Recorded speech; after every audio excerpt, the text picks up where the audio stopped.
नमस्कार दोस्तों, stock market studies में फिर से एक बार आपको बहुत-बहुत दिल से स्वागत करता हूँ। तो आज मैं फिर से आपके सामने कुछ इम्पोर्टेंट कंपनी का अपडेट शेयर करने वाला हूँ। तो वीडियो को लास्ट तक ज़रूर देखिएगा और अभी तक अपने चैनल को सब्सक्राइब नहीं किया तो ज़रूर कर लीजिएगा। कंटिन्यूअसली इन्फॉर्मेशन और अपडेट्स पाने के लिए चैनल के ऊपर बने रहिएगा। तो चलो देख लेते हैं कौन-सा कंपनी है इस वीडियो के अंदर। फर्स्ट जो कंपनी है जिसके बारे में डिस्कशन करूँ उसका नाम है जियो फाइनेंशियल सर्विसेज लिमिटेड। देखिए जियो फाइनेंशियल सर्विसेज लिमिटेड आप सभी जानते हैं इस कंपनी अ, कुछ ही दिन पहले आप देखेंगे तो 1,10,000 करोड़ के आसपास मार्केट कैप देखने को मिला था और आज कितना बन चुके 1,50,000 करोड़ के आसपास। क्यों? क्योंकि कंपनी के मार्केट कैप तभी बढ़ जाता है जब कंपनी के शेयर प्राइस में ग्रोथ होता है। क्योंकि कंपनी के मार्केट कैप कैलकुलेशन किस तरीके से किया जाता है, नंबर ऑफ शेयर उसके साथ मल्टीप्लाई किया जाता है करंट प्राइस। तो करंट प्राइस को मल्टीप्लाई करने के बाद ही यहाँ पे निकल के आ रहा है मार्केट कैप। तो मार्केट कैप कैलकुलेशन करना एकदम आसान है, तो आप इस तरीके से कैलकुलेट कर सकते हैं। तो कंपनीज के ऊपर सबसे पहले बात देखिए, अभी तक कंपनी का पी रेशियो 5900 दिखा रहा है। तो कंपनी के पी रेशियो के चार्ट पैटर्न के बारे में बात करूं तो यहाँ पे चार्ट पैटर्न कुछ अवेलेबल नहीं है। चार्ट पैटर्न अवेलेबल इसीलिए नहीं है क्योंकि प्राइस जो मतलब पी जो रेशियो है वो रेशियो यही बता रहा है कि कंपनी के ऊपर अभी तक एडजस्टमेंट पी रेशियो देखने को नहीं मिला है। तो एडजस्टमेंट पी रेशियो का मतलब क्या है? देखिए जब बिजनेस स्टार्ट होगा तब इसका पी रेशियो एडजस्टमेंट होकर सही दिशा में सही टाइम में देखने को मिलेगा। तो पी रेशियो का मतलब क्या है? प्राइस टू अर्निंग रेशियो, मतलब कितना अर्निंग हो रहा है उसके उसके ऊपर प्राइस देखना है।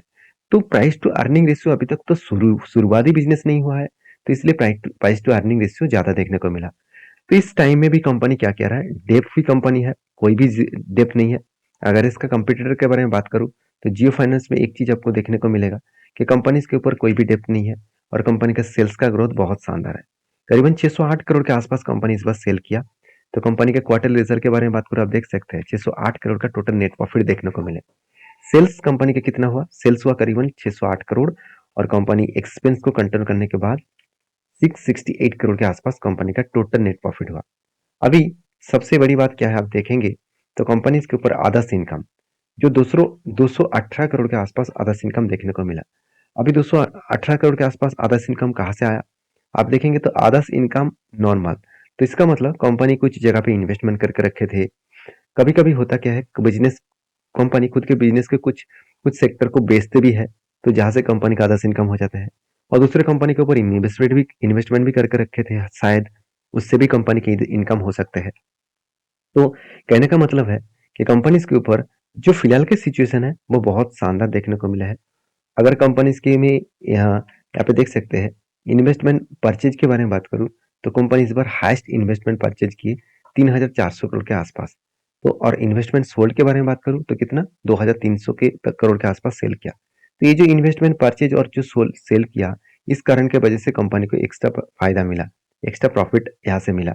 और आप देखेंगे तो कंपनी के जो कैश फ्लो है, सॉरी रेशियोज जो है, वो डेट ऑफ डे में बात करूँ तो 113 दिन लग रहा है। देखिए अभी तक बिजनेस एडजस्टमेंट नहीं हुआ तो इसलिए टाइम ज्यादा देखने को मिलेगा। और कंपनीज के ऊपर जो इन्वेस्टर है, प्रोमोटर से लेकर एफआईएस पब्लिक हर किसी के पास इन्वेस्टमेंट दिखेगा। तो सबसे ज्यादा इन्वेस्टमेंट एफआईएस ने उठा कर रखा क्योंकि उसको पता है इस कंपनी कितना हाई ग्रोथेबल सिचुएशन आगे बढ़े, आगे दिखाएंगे। कंपनी 4 अलग अलग कैटेगरीज के ऊपर बिजनेस करने वाला है और चारों के चार ही फाइनेंस के ऊपर है। तो एक सिचुएशन बन सकता है आगे बढ़ने के लिए हाई लेवल का। तो जो लोग सोच रहे हैं कि जो टेक्निकली चार्ट पैटर्न्स बना है, बहुत दिनों तक एक ही जगह पे कंपनी ट्रेड कर रहा था, अभी क्या करूं? मुझे बहुत बार इसके ऊपर क्वेश्चन आया कि सर आपने तो बताया कि यहाँ पे एक रेंज स्टेट बना है, तो रेंज स्टेट अगर आपने इस जगह पे रेंज स्टेट लिया, यहाँ पे बाय किया, तो कितना टाइम लगेगा यहाँ तक टारगेट होने में? देखिए अगर कोई व्यक्ति आपको ये बता रहे हैं कि चलो 2 मंथ के अंदर टारगेट होगा, 1 साल 6 मंथ के अंदर अंदर टारगेट होगा, तो मेरे हिसाब से वो बेकार बात बता रहा है। क्योंकि कोई भी गारंटी नहीं होगा कि टारगेट होगा कि नहीं होगा। सबसे पहली बात, टारगेट की कोई गारंटी नहीं है।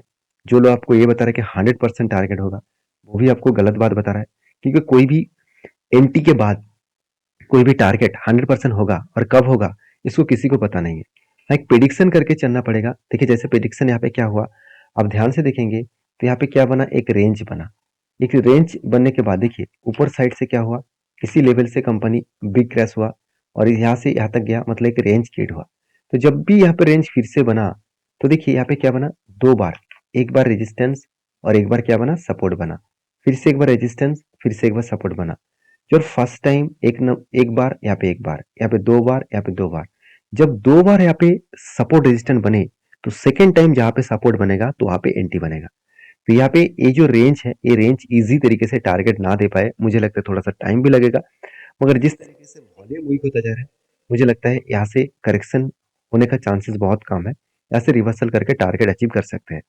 अभी देखिए मार्केट तो अभी निफ्टी टॉप लेवल में है और यहाँ पे हाई वोलेटिलिटी सिचुएशन देखने को मिलेगा, कभी बाई कभी सेल, इस तरीके से सिचुएशन दिखेगा। उस जगह पे बाकी जो कंपनीज है उसके ऊपर भी वोलेटिलिटी आपको दिखने को मिल जाएगा। तो बाकी इस कंपनी के ऊपर आप क्या राय रखे हैं जरूर कमेंट्स करना। मेरा टारगेट 261 है, मैं इस टारगेट को फॉलो करके चल रहा हूँ। बाकी आपके क्या डिसीजन है, आपका कहाँ पे टारगेट है, मुझे जरूर कमेंट्स करके बताना।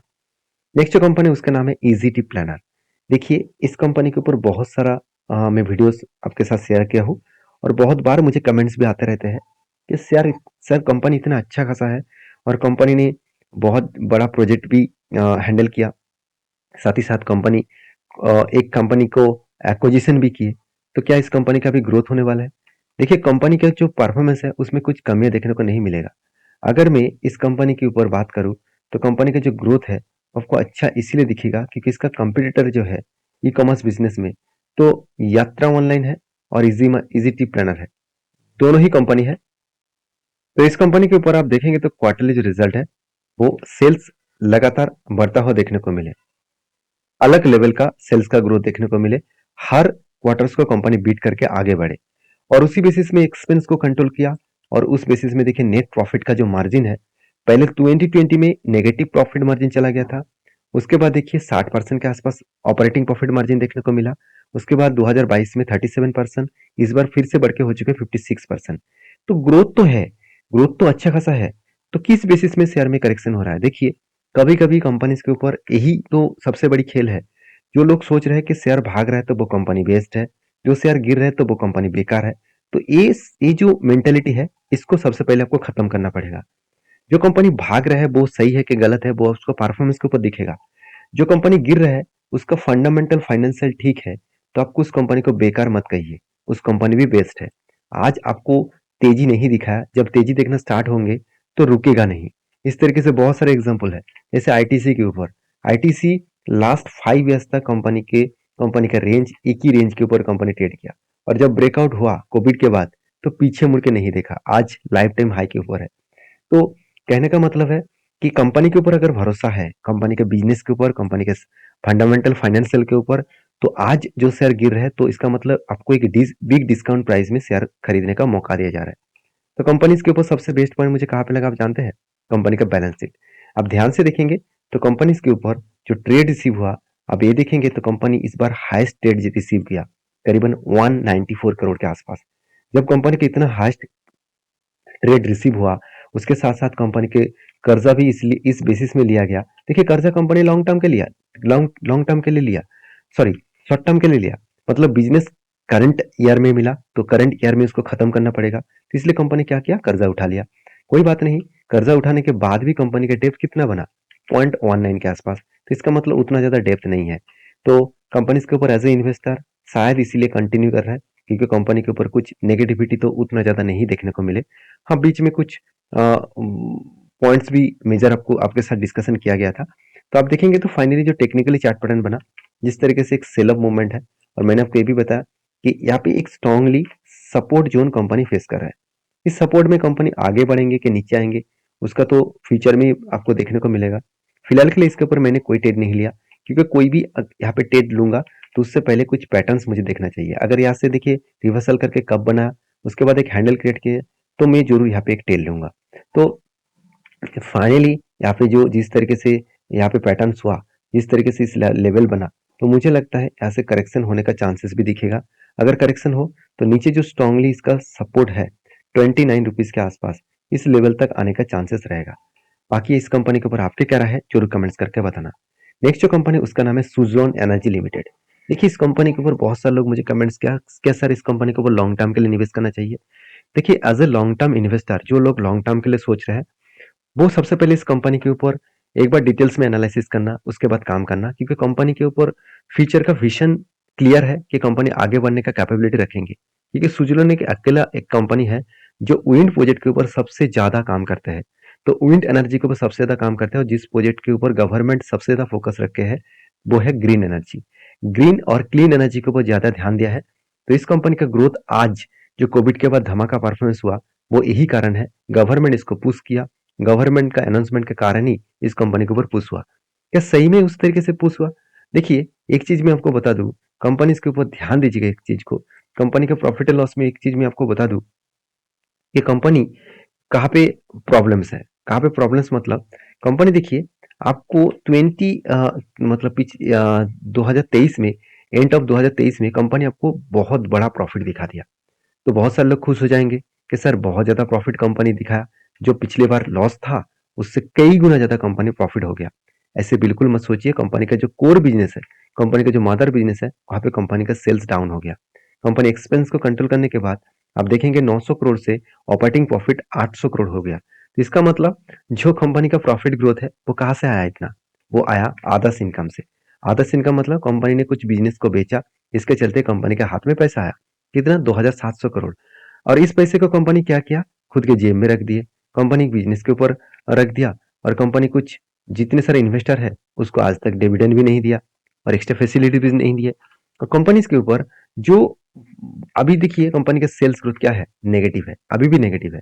कंपनी का प्रॉफिट ग्रोथ में कुछ चेंजिंग आया मगर सेल्स ग्रोथ अभी भी नेगेटिव है और कंपनी आपको धमाका रिटर्न दे दिया। अभी एज ए इन्वेस्टर प्रोमोटर से लेकर एफआईडीएस पब्लिक हर किसी व्यक्ति ने इन्वेस्ट किया। तो यहाँ पे क्वेश्चन आएगा कि सर इंस्टीट्यूशन बाय कर रहे हैं, क्या हम लोगों को भी बाय करना चाहिए? देखिए बाय करने से पहले आपको कंपनी के ऊपर डिटेल्स में एनालिसिस करना पड़ेगा, क्योंकि कंपनी के जो रेशियोज है वो भी कम होता देखने को मिले, ये भी एक अच्छी बात है। और कंपनी के ऊपर जो क्वार्टर रिजल्ट है वो भी कंपनी का प्रॉफिट एंड लॉस लगातार बढ़ता हुआ देखने को मिले। तो सारे पॉइंट्स पॉजिटिव होने के कारण, कुछ पॉइंट्स पॉजिटिव होने के कारण मैंने क्या किया, एक स्विंग ट्रेड जो बना था उसके ऊपर मैंने टेल ले लिया। वो कहाँ पे लिया, चलो मैं आपको दिखा देता हूँ। तो एक लंबा सा जर्नी कंपनी के ऊपर देखने को मिला था 2016 से। 16 के बाद कंपनी एक शोल्डर बना, एक हेड बना, उसके बाद एक छोटा सा शोल्डर बना। शोल्डर कम हेड कम शोल्डर बनने के बाद फाइनली क्या हुआ, फाइनली यहाँ पे ब्रेकआउट हुआ। तो ब्रेकआउट इस कैंडल के ऊपर हुआ और ब्रेकआउट कंफर्मेशन यहाँ पे हो गया। और फाइनली मेरा जो टारगेट था वो एक बड़ा सा लंबा सा टारगेट था और टारगेट था करीबन 38 रुपीज के आसपास। तो एंटी कहाँ पे बना, एंटी बना 20 रुपीज के आसपास और टारगेट था 38 रुपीज के आसपास। और इजीली वो टारगेट को भी अचीव किया। और टारगेट कितने दिनों में अचीव हुआ? टारगेट अचीव हुआ एंटी लेवल से मैं टारगेट तक देखूँ तो ऑलमोस्ट ऑलमोस्ट 78 डेज। इसका मतलब 3 मंथ्स भी नहीं लगा, कंपनी 87% के आसपास टारगेट दिया। एक बड़ा अपॉर्चुनिटी है, अपॉर्चुनिटी था जो मैंने आपको टेलीग्राम में भी शेयर किया था। और इस टारगेट होने के पीछे और एक रीजन भी है। इसका जो स्विंग हाई है, यहाँ पे जो स्ट्रांगली स्विंग हाई है, उसी लेवल इसका टारगेट बना था, मतलब उसी लेवल के आसपास इसका टारगेट बना था। तो एक इजी तरीके से कंपनी टारगेट को अचीव किया। बाकी इस कंपनी के ऊपर आपके क्या राय है जरूर कमेंट्स करना। तो फिलहाल के लिए आप कहेंगे सर क्या फिर से एंटी बन सकते हैं? ऑब्वियसली एंटी बन सकता है, क्योंकि यहाँ पे लंबा सा एक कप बन सकते हैं और उसके बाद अगर हैंडल क्रिएट करे तभी मैं कुछ डिसीजन जरूर लूंगा, नहीं तो इसके ऊपर कोई डिसीजन अभी फिलहाल के लिए नहीं लूंगा। तो आपके क्या राय है वो भी मुझे कमेंट्स करिए। नेक्स्ट जो कंपनी उसके बारे में बात करूँ उसका नाम है नेस्ले इंडिया लिमिटेड, जिसके ऊपर एक अपडेट है वो है स्प्लिट का। तो कंपनी 5 तारीख को स्प्लिट देने वाला है, मतलब 2 दिन पहले आपको स्प्लिट मिलेगा। हर एक के बदले आपको 10 शेयर मिलने वाला है। तो जो लोग स्प्लिट के लिए इंतजार कर रहे थे तो उसका मतलब टाइम खत्म हो चुके हैं, अभी उसको स्प्लिट जल्द से जल्द मिलने वाला है। तो कितने सारे लोग स्प्लिट के लिए इस कंपनी के ऊपर अप्लाई मतलब शेयर को खरीदारी करके रखे हैं, जरूर मुझे कमेंट्स करके बताना। तो मैं आपको बता रहा हूँ मेरे पास इस कंपनी का कोई भी शेयर नहीं है। जब स्प्लिट होगा तब ऑब्वियसली मैं कुछ क्वांटिटी ऐड करूंगा, बाकी फिलहाल के लिए मेरे पास कोई भी शेयर नहीं है। तो इस तरीके से वीडियो को पाने के लिए चैनल को जरूर सब्सक्राइब करिए। वीडियो अच्छा लगे तो प्लीज लाइक करिए। और ये वीडियो टोटली एजुकेशन पर्पज में था, मेरे तरफ से कोई भी बाय एंड सेल का रिकमेंडेशन नहीं है। मिलते हैं नेक्स्ट वीडियो में, तब तक के लिए धन्यवाद।